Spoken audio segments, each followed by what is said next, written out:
আমেরিকায় ক্লান্ত, দুর্বল ইরানের পুরনো হিসাব শেষ, ইরানকে দুর্বল ভাবার আর কেউ ভুল করবে না। তেহরানের দাবি, যুক্তরাষ্ট্র আলোচনার জন্য মরিয়া, ট্রাম্পের অস্বীকার। জানাবো মার্কিন হামলার শঙ্কায় ইরানে বিশাল সমর প্রস্তুতি। যুক্তরাষ্ট্রের জন্য ঝুঁকি তৈরি করেছেন ট্রাম্প, বলছে সিএনএন। এবং সর্বশেষ জানাবো, যুদ্ধবিরতি নয়, যুদ্ধের অবসান চায় ইরান। দর্শক শুনছিলেন সংবাদ শিরোনাম, এখন জানিয়ে দেব বিস্তারিত সংবাদ। তবে তার আগে অনুরোধ থাকবে এই ভিডিওটিতে একটি লাইক দিন এবং কমেন্ট করে জানিয়ে দিন আপনি কোথা থেকে বা কোন জেলা থেকে আমাদের সংবাদ শুনছেন এবং দেখছেন।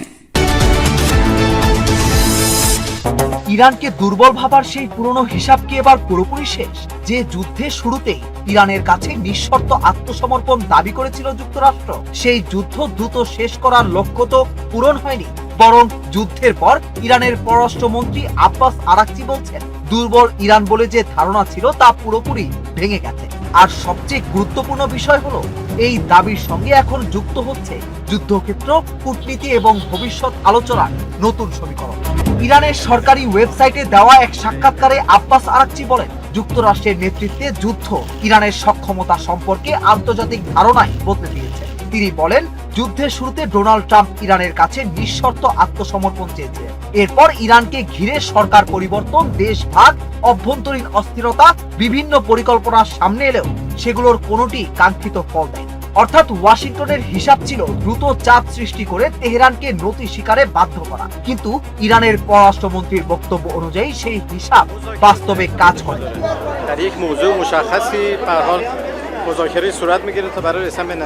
আর এখানেই আসে সবচেয়ে বড় পরিবর্তন। আরাকচি জানান, যুদ্ধ চলাকালে বিদেশি কর্মকর্তাদের তিনি সতর্ক করেছিলেন, যেসব দেশ এই সংঘাতে অংশ নেবে এবং তাদের ভূখণ্ডে মার্কিন ঘাঁটি থাকবে, সেসব ঘাঁটিও ইরানের পাল্টা প্রতিক্রিয়ার আওতায় আসতে পারে। এর ফলে মধ্যপ্রাচ্যে থাকা মার্কিন সামরিক উপস্থিতি নিয়েও নতুন করে হিসাব তৈরি হয়েছে। কিন্তু শুধু সামরিক সক্ষমতা নয়, কূটনীতির জায়গাতেও ইরান নিজেদের অবস্থান শক্ত করেছে বলে দাবি করছে। আরাকচির ভাষায়, এখন যুক্তরাষ্ট্রই ইরানের সঙ্গে আলোচনায় বসতে চাইছে, তবে তেহরানের শর্ত অনুযায়ী। তিনি আরো দাবি করেন, যুক্তরাষ্ট্রের সঙ্গে স্বাক্ষরিত সমঝোতায় 13টি শর্ত ইরানের পক্ষে এবং একটি শর্ত যুক্তরাষ্ট্রের পক্ষে রয়েছে। অর্থাৎ আরাকচির দাবি, শুধু সামরিক যুদ্ধেই নয়, কূটনৈতিক যুদ্ধেও নিরঙ্কুশ জয়লাভ করেছে ইরান। বাস্তবতা হলো, যুদ্ধের পর যুক্তরাষ্ট্র ও ইরান দুই দেশই অর্থনৈতিক ও কৌশলগত চাপের মধ্যে রয়েছে। তবু একটি বিষয় স্পষ্ট, যুদ্ধের আগে যে ইরানকে দ্রুত দুর্বল করে ফেলার হিসাব করা হয়েছিল, যুদ্ধের পর সেই হিসাবই এখন নতুন করে লিখতে হচ্ছে। আরাকচির বক্তব্য সেই পরিবর্তনেরই রাজনৈতিক ঘোষণা। মার্কিন প্রেসিডেন্ট ডোনাল্ড ট্রাম্প জানিয়েছেন, ইরানের সাথে যুক্তরাষ্ট্রের এই মুহূর্তে কোনো বৈঠকের পরিকল্পনা নেই। অন্যদিকে তেহরান স্পষ্ট জানিয়ে দিয়েছে যে বিশ্বের সবচেয়ে গুরুত্বপূর্ণ জ্বালানি পরিবহন পথ হরমুজ প্রণালী বাণিজ্যিক জাহাজের জন্য এখনও পুরোপুরি বন্ধ রয়েছে। আন্তর্জাতিক বার্তা সংস্থা রয়টার্সের এক প্রতিবেদনে দুই দেশের এই বিপরীতমুখী ও কঠোর অবস্থানের চিত্র উঠে এসেছে। পূর্বে দুই দেশের মধ্যে সম্ভাব্য আলোচনার গুঞ্জন এবং সামরিক সংঘাত এড়াতে টোল বা প্যাসেজ ফি ভিত্তিক চুক্তি নিয়ে আলোচনার কথা বলা হলেও ট্রাম্প তা পুরোপুরি নাকচ করে দিয়েছেন। ট্রাম্প জানিয়েছেন, বর্তমানে ইরানের সাথে মার্কিন প্রশাসনের সরাসরি কোনো বৈঠক বা আলোচনার পরিকল্পনা নেই। ওয়াশিংটনের পক্ষ থেকে তেহরানের উপর অর্থনৈতিক ও বাণিজ্যিক চাপ অব্যাহত রাখার সিদ্ধান্তই বহাল থাকছে। ট্রাম্প প্রশাসনের এই অটল অবস্থানের কারণে মধ্যপ্রাচ্যে সাম্প্রতিক সময়ে চলমান কূটনৈতিক প্রচেষ্টা বড় ধরনের একটি ধাক্কা খেল। এদিকে যুক্তরাষ্ট্রের নমনীয় না হওয়ার জবাবে ইরান তাদের সামরিক কড়াকড়ি আরও বাড়িয়েছে। তেহরানের পক্ষ থেকে আনুষ্ঠানিকভাবে ঘোষণা করা হয়েছে যে হরমুজ প্রণালী দিয়ে আন্তর্জাতিক বাণিজ্যিক জাহাজ ও তেলবাহী ট্যাঙ্কার পারাপার এখনও বন্ধ রাখা হয়েছে। কৌশলগত এই সমুদ্র পথ দিয়ে বিশ্ব বাণিজ্যের 1/5 খনিজ তেল পরিবাহিত হয়। প্রণালীটি বন্ধ থাকায় ইতোমধ্যে আন্তর্জাতিক বাজারে অপরিশোধিত তেলের সরবরাহ ব্যাহত হচ্ছে এবং বিশ্বজুড়ে জ্বালানির বাজারে নতুন করে চরম অনিশ্চয়তা ও মূল্যায়ন বৃদ্ধি পাচ্ছে। বিশ্লেষকদের মতে দুই দেশের এই মুখোমুখি অবস্থানের কারণে লোহিত সাগর ও পারস্য উপসাগরীয় অঞ্চলে যে কোনো মুহূর্তে বড় ধরনের সামরিক সংঘাত আবারও ছড়িয়ে পড়তে পারে। এর আগে চুক্তি বা আলোচনা ব্যর্থ হলে ইরান আক্রমণাত্মক সামরিক কৌশলে যাওয়ার যে ইঙ্গিত দিয়েছিল, হরমুজ প্রণালী বন্ধ রাখার এই পদক্ষেপ মূলত তারই প্রতিফলন।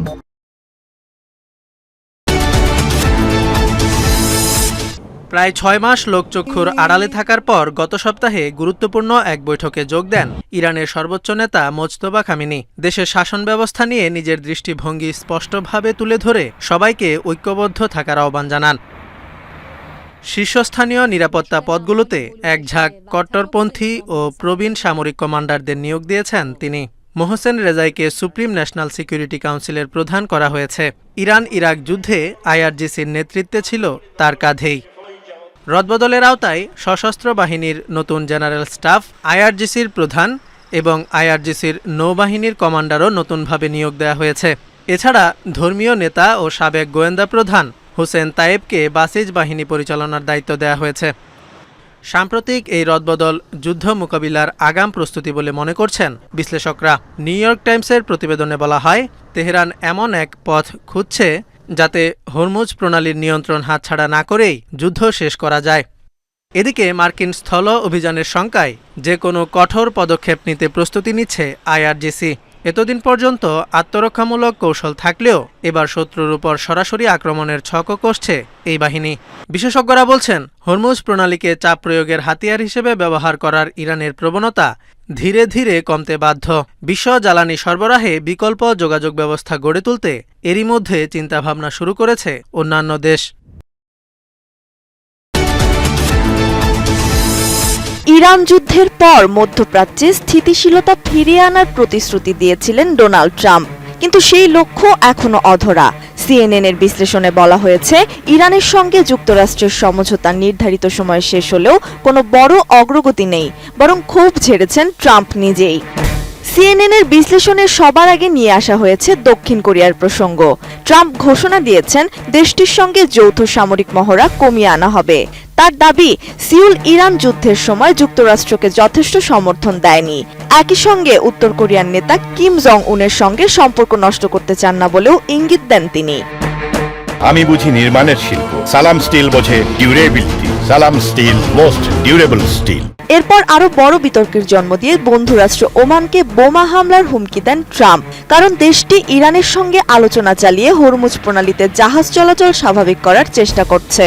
অথচ এর আগে একই উদ্যোগকে গুরুত্বপূর্ণ বলে তুলে ধরেছিল ওয়াশিংটন। বিশ্লেষকদের মতে এতে মার্কিন অবস্থান নিয়ে নতুন প্রশ্ন তৈরি হয়েছে। সাবেক মার্কিন নৌবাহিনীর অ্যাডমিরাল জেমস টাভরিডিস সিএনএনকে বলেন, কিম জং উনের কাছে যাওয়া কিংবা ওমানকে হুমকি দেওয়া বর্তমান পরিস্থিতিতে যুক্তরাষ্ট্রের স্বার্থের বিপরীত পদক্ষেপ। তার মতে এসব সিদ্ধান্ত বোঝা কঠিন।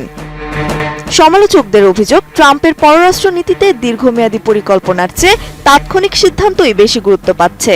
কূটনীতিক ও বিশেষজ্ঞদের পরামর্শ অনেক সময় উপেক্ষিত হচ্ছে, ফলে আন্তর্জাতিক অঙ্গনে অনিশ্চয়তা বাড়ছে।